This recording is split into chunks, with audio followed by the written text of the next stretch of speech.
Hey guys, what's going on? So they recently adjusted Robot and Meteor, and the short of it is Meteor is the specific thing that they wanted to change was to make it less toxic, and so they changed the Apocalypse ability.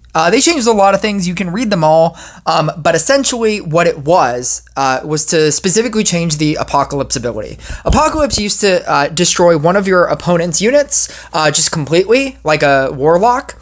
And then it changed to, it ranks it down 3 units, or 3 levels. So if it was a 3 or less, it would die. And then if it was a 7 or 7 to 4, it would still be alive, but it would be 3 ranks less. And so now it just does damage. Sometimes. And that's basically what they wanted to change with both of these changes. Robot is more interesting to talk about for that exact reason, because they basically functionally changed the entire unit. It doesn't even function in the same way that it did before. And I do think, if you want my too long didn't watch thoughts, I think that the right side Robot is much better, but it's less interesting. I think the left side is more interesting and more fun, but it's definitely worse. And I will go into that now. But first, you have to understand how stacks work. I believe that stacks started, for me at least, it started with Blade Dancer. It obviously started when they started to give talents to units. And everything started to get a stack mechanic. What I mean by stacks is, for example, on a Blade Dancer has 2 different modes, and that is Floral Frenzy and Blooming Dash. Floral Frenzy, the way that it works is every 15 seconds the Blade Dancer switches to the dancing state. Retaining the attack speed bonus and passing a flower to another dancer located diagonally. A dancer with a flower deals 1.5% more damage up to 50 times, and after that it gets 0.75 damage up to, 0.75 for each stack beyond 50. So it's 1.5% up to 50, and then after 50 you're only getting 0.75 per. The reason for stacks, and the reason why any unit with quote-unquote stacks will do more damage than any unit without stacks, is because you can stack things quote-unquote infinitely. This will infinitely go on. You could have a Blade Dancer with 5 billion stacks, and you could find out how much damage a Blade Dancer with 5 billion stacks would do. Now, this is important because as the game progresses, it obviously gets harder and harder. Units, their health becomes more and more as the game progresses. And so if your unit gains stacks and gains damage with everything else happening, and it can move along with the same rate, then your unit will last longer. Here's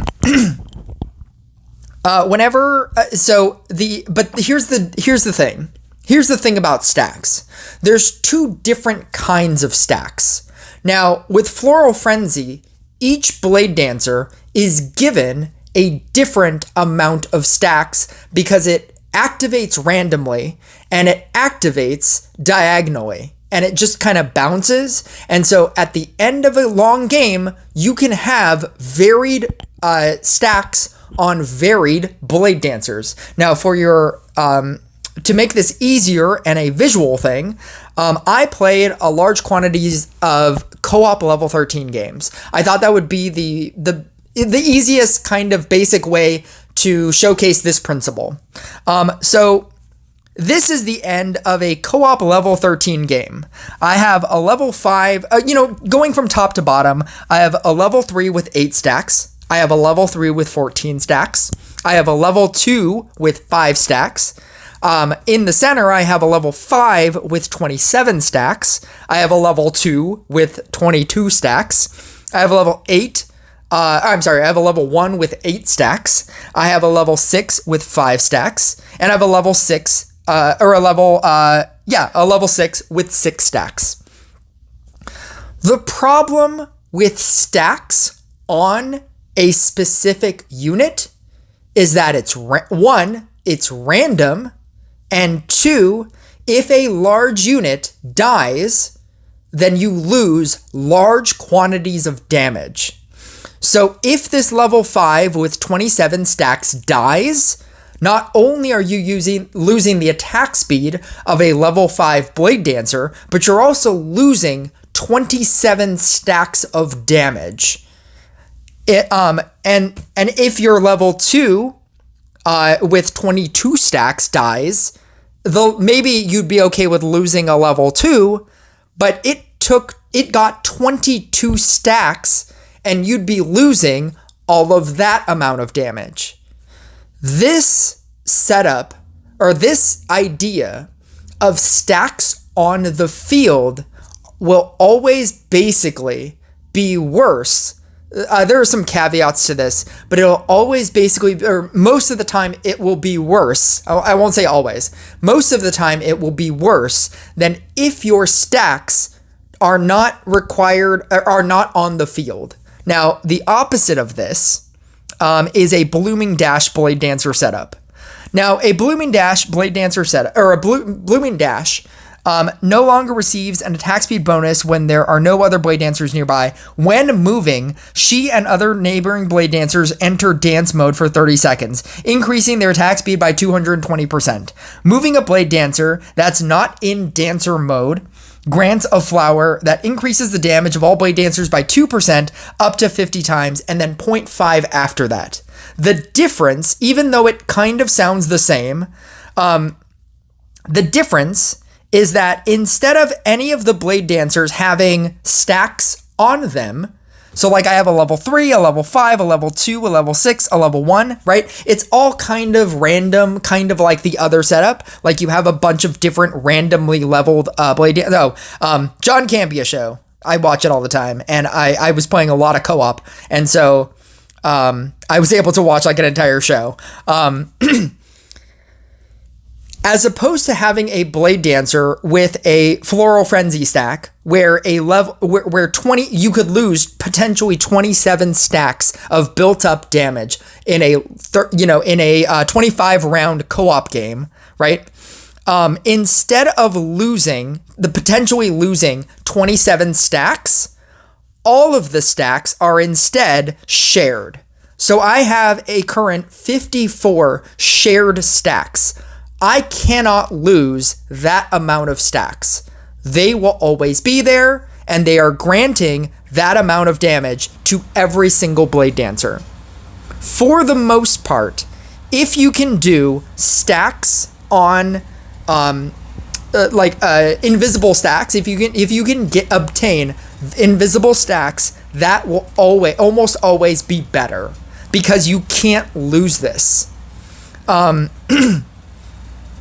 Another unit that has the ability to do this is Treant. And there are two forms of Treant, and they both basically gain stacks the exact same way. So I only played one game. Actually, I played 2 games. So in a co-op level 13 game, this is how far I got. I am technically using Mycelium Masters, but you could do this exact same thing and run Arboreal Guard. The way that Treant gains stacks is through the mana power-up. Yes, you can combine Treants, and you could combine level 4 Treants with other level 4 Treants, but it's bad because it takes so long to build it up. If you're wondering, like, why is this a robot conversation, I'll get to that, obviously.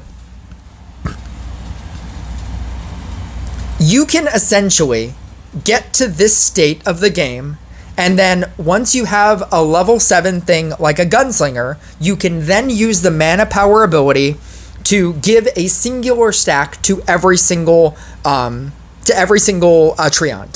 Now, you can play this in one of 2 ways.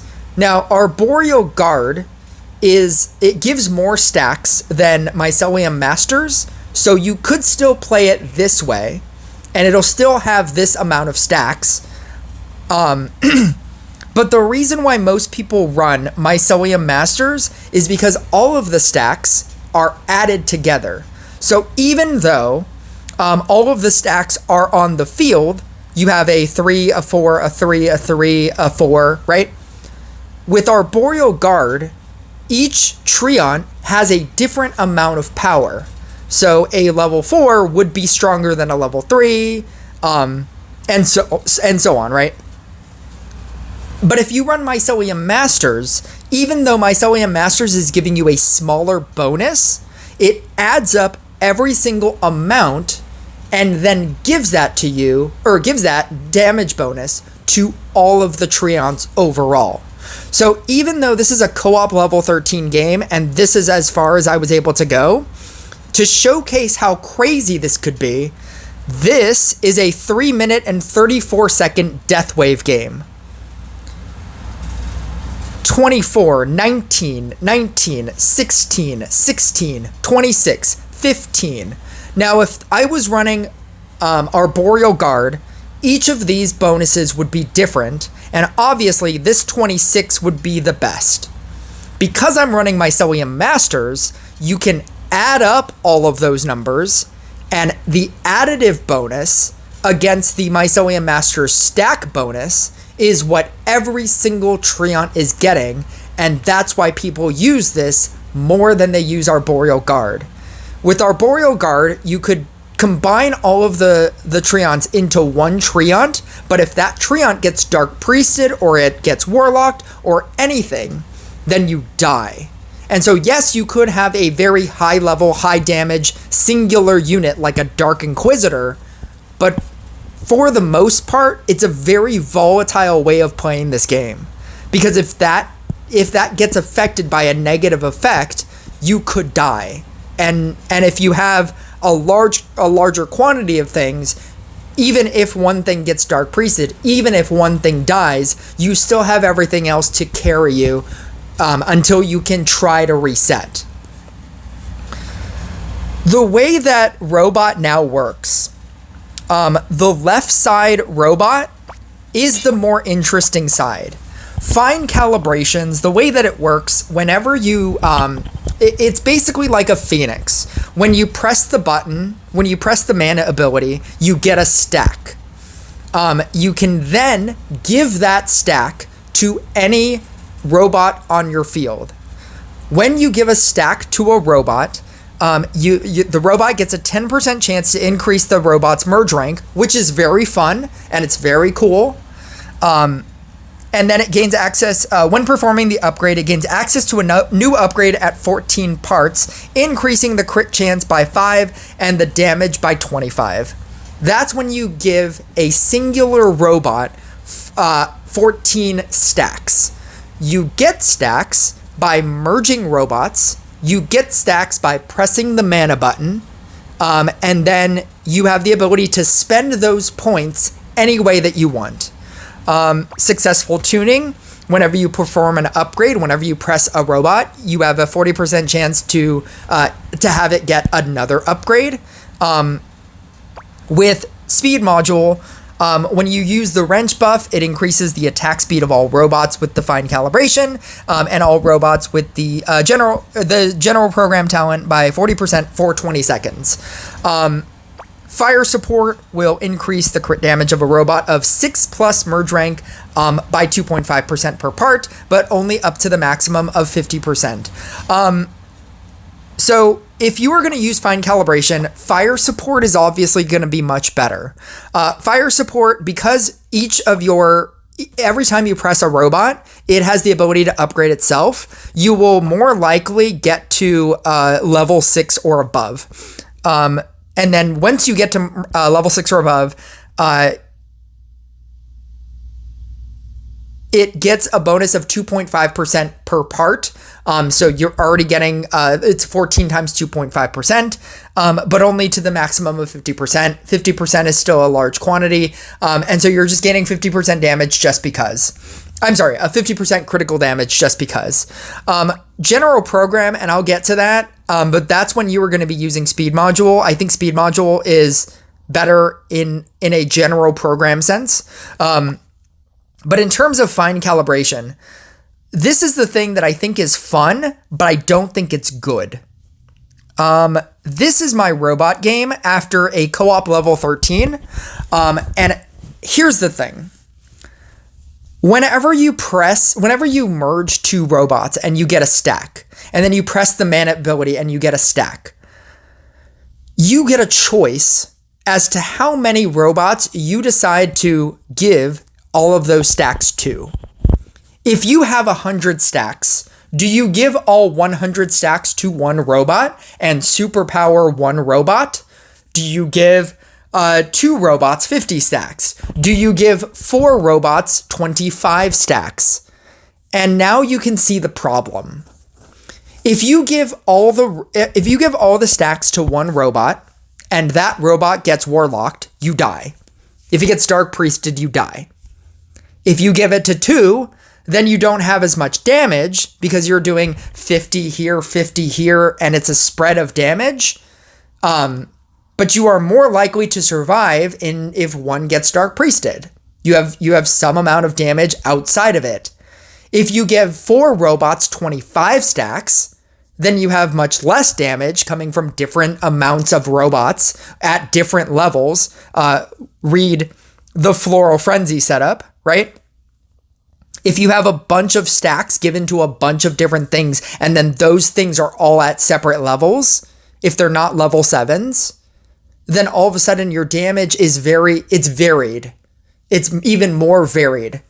And so even though I think that this setup is more fun, I think that pressing a robot and watching it upgrade itself to a level 1, to a level 2, to a level 3, gaining those abilities that it gets for each level, I think it's fun. I don't think it's better than running it with the other one. And the other one is essentially invisible stacks. And I believe that invisible stacks will always be better. And so I think that, and so I'm gonna play through a game, but I need you to understand that the way that general program works, it's more like how original robot works with merges. After 3 merge, each robot performs an upgrade and you get a wrench. When the upgrades, whenever you perform an upgrade, that's what your stacks are. And you're getting an invisible stack every single time, but you're also gaining wrenches.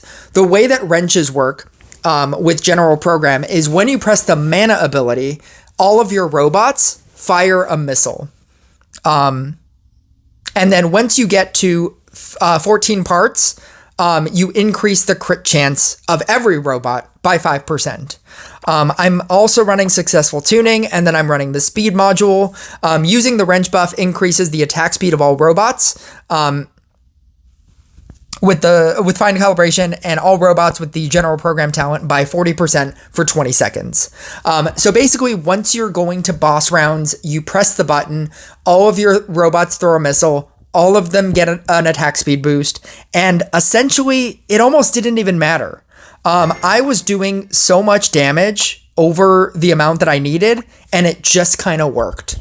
I think that this is the better version. I think it's safer. I'm not 100% on this build, but just so you know, I'm not running a defense reduction. Like, I'm doing this with pure damage. You could definitely replace something, but I wanted to see how many merges I could potentially do, because you need a lot of merges. Every 3 merges, that's when you get a stack, and you're trying to hit 14 stacks. And so on the bottom right here, I have 0 wrenches because I'm not at 3 yet. I do try to build on my growth tiles, obviously. That would be the obvious place to build. And I'm just trying to get as many summoner stacks as I can and as many robot merges as I can. I do focus a lot on the dryads in the early game because I just wanted to really upgrade my that robot right there. That's a 6. Because with this version, with the right side version, you don't get free upgrades. That's the benefit of the left side But again, like I said, I don't think that the left side is better. I think gaining invisible stacks and having all of your robots have those invisible stacks is much better than having to pick and choose robots to give stacks to. I don't think it just doesn't feel safe. I'm just like waiting for my robot to get grandmastered or to get warlocked or to get and then you just lose. With this, I think there's a much better chance of you still winning, even if something gets warlocked, even if something gets dark priested. And I get really lucky here. I get a lot of good merges. I get a lot of good summoners. With this, because I have the 13 and 15 talent, I'm also getting damage boosts and crit boosts off of the 13 and 15 talent on summoners. So I'm also gaining summoner stacks as well. So that is also pumping out my damage. But yeah, like I think that this side is it just feels much safer. And I think that the only thing that I would really change out of this is maybe taking out the mime and putting in a trapper, because you do need some amount of defense reduction. You don't need necessarily a gunslinger, but maybe a gunslinger? I don't know. I think that if you are going to run this, you need to max out a Harlequin. I don't think that this is a good deck, just in general. I think that Robot is better than it used to be, but that was an obvious. It's obviously better damage-wise because now it only has damage talents. Every single talent and the entire robot as a whole is a damage-based unit now. It is no longer split by being a toxic unit, and because it's not a toxic unit, I think it's less interesting as a unit just in general. It's obviously better than it was before, but is this going to beat a Phoenix? No. Is this going to beat a Bruiser? Probably not. Is it going to beat a Blade Dancer? I don't think so either. I think that it's better damage-wise, but I don't think it's because now it's just a damage unit. You just have to look at it like every other damage unit, and I don't think it's that much better than most things. I think most things are still just going to beat it. I think it's a different kind of playstyle because it's a merge deck. And in the case that you're thinking like, oh, it's a merge card, you could run this in a toxic deck because that's a merge deck, and that a toxic deck would use most of these cards. You could just take out a mime and put in a shaman. You could take out the dryad and put in a witch, right? Phoenix toxic is the best toxic because it's the best unit. And it's silly for me to say that, but it is. Phoenix will do more damage than a robot because it does more damage than every unit. And the best unit in the game that does the most damage is just gonna do the most damage. This game is still a what does the most damage game. So if you take away the toxic talents from a unit that has merge abilities, then it's not going to change anything. And I think that that's really sad. My phone is obviously going to die, but yeah, I think that the right side is better than the left side, and I don't think it's it's just a regular damage unit, and that in and of itself makes it less interesting than what it was before.